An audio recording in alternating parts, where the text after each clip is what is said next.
Hello, we continue the topic of how to write a strong cover letter. In the previous video, you got acquainted with the general outline of a cover letter and some tips to structure it.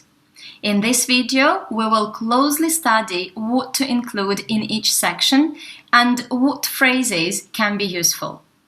Let me share my screen so you can see the presentation. A classical version of a cover letter. To begin with, the parts of the cover letter are header or contact information. By the way, if you send a cover letter as a separate document, you will need a header. Greeting, opening or intro, body, conclusion, and closing. To make it easier for you, we have broken the process into 6 steps.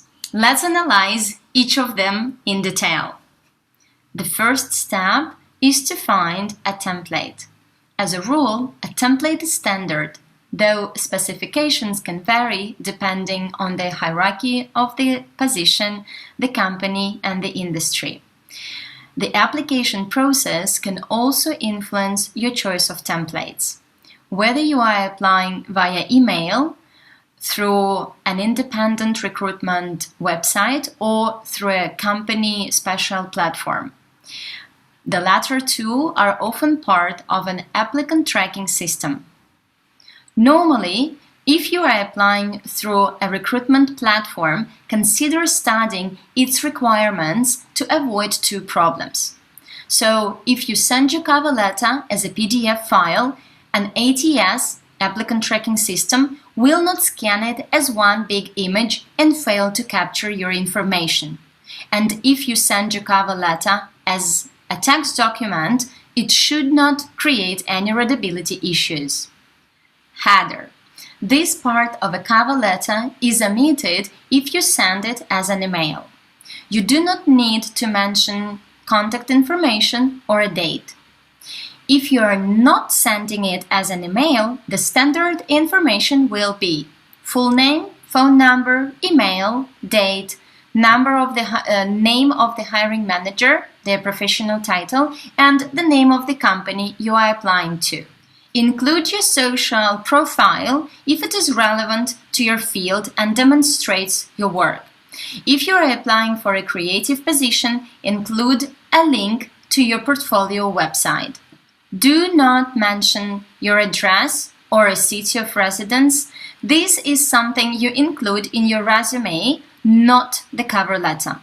And of course, don't include an unprofessional email like belechka.85@gmail.com. Greeting. Greet the hiring manager with their name.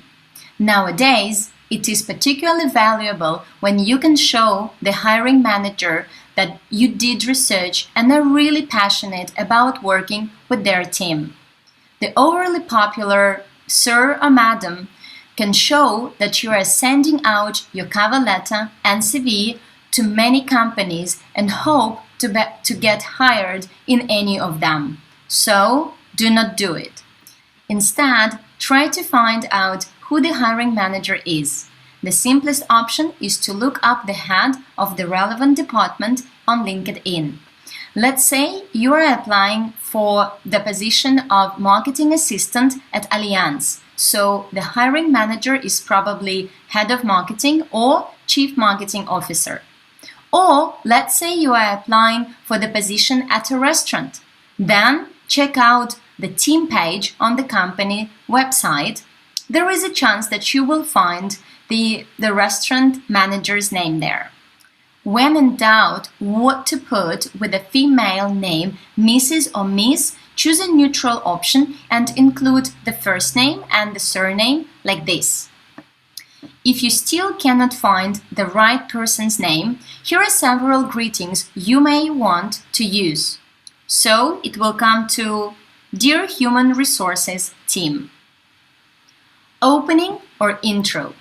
It is essential to catch the recruiter's attention from the very first paragraph. Try not to use generic words or phrases like this. Have a look at the example. So, what's wrong in this paragraph? First of all, you do not need to introduce yourself. This information will be in the header, or if it is an email, your name will be in the email address and in the closing. And the second thing is that this opening paragraph does not say anything except the fact that you have had a similar job before, just like hundreds of applicants.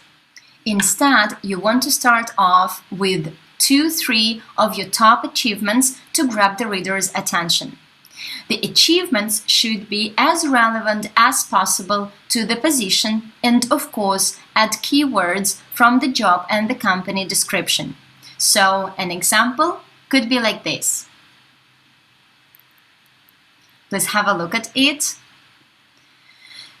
In the opening paragraph, you need to demonstrate your intention and enthusiasm to apply. You also need to show how your skills, background, and experience are especially well suited to the position. Or let's say I would like to change my career and become an HR specialist. First, I will list for myself my achievements and experience in this area. So my list will look like this. Then I will study the job description and write the first passage in line with the job requirements. In this text, my background, skills, and experience are in line with the requirements mentioned in the job opening.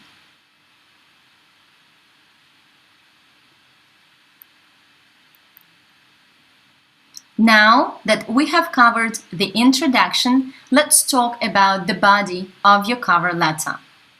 Oftentimes, this part is split into 2 paragraphs. The first is for explaining why you are the perfect person for the job, and the latter is for proving why you are a good fit for the company. The perfect person for the job. Here, you need to show off your professional skills and convince the HR manager that you are a better fit for the job than any other applicants. But first things first, before you even write anything, you need to learn what the most important requirements for the role are.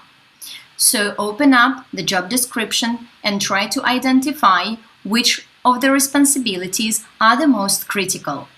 Try to identify the company's pain points, the problem that they need the person they hire to solve. Then emphasize the skills and experience you have that make you the right person to solve them.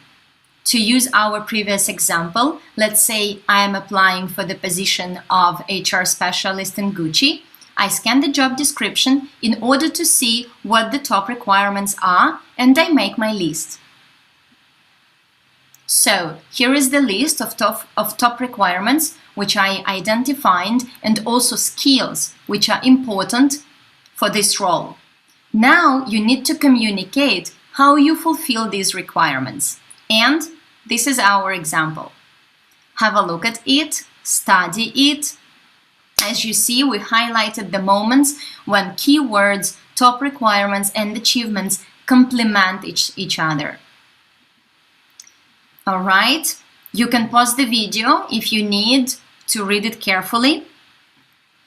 If you are a student applying for your first internship and probably do not have a lot of work experience, then you need to think what studies, skills, and volunteer experience can demonstrate that you have a relevant profile for the job opening. A good fit for the company. The HR manager does not only look at whether you will be good at the job or not, they are also looking for someone who is a good fit for the company culture. If an employee does not fit, they will quit sooner or later.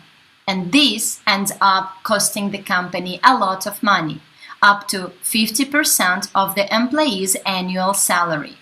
This creates a lot of responsibility for a hiring manager. That is why you need to convince the HR manager that you are really passionate about working with their company. To begin with, do some research about the company. You want to know things like this. What's the company's business model? What's the company product or service? Have you used it? What's the culture like? Will someone closely manage your work, or you will need to work autonomously? Google this information. Chances are that you will find everything you need either on the company website or somewhere on the web. Then you need to figure out what you like about the company and turn it into text. Let's take the Gucci company. This is the information from their website. Keywords and ideas are highlighted, so an example can be this text. We're going to give you a few moments to have a look at it, to read it. We have compiled this text based on the information about Gucci on their website. You will need to make the same steps with the position you are applying for. Make sure to do a lot of research and come up with good reasons why you are applying. Your reasons should demonstrate the connection between your personal values and the company's, so they sound convincing and enthusiastic. Conclusion. It is tempting to finish up your cover letter with popular lines. I look forward to hearing from you. The question is whether it is good or bad. We believe it can be better. Your closing paragraph is one more chance to emphasize your enthusiasm for the company or how you would be a great fit for the position. In addition to this, it is recommended to thank the hiring manager for their time and attention and add a call to action. So, an example could be like this. Thank you. Have a look at it, and we will move on.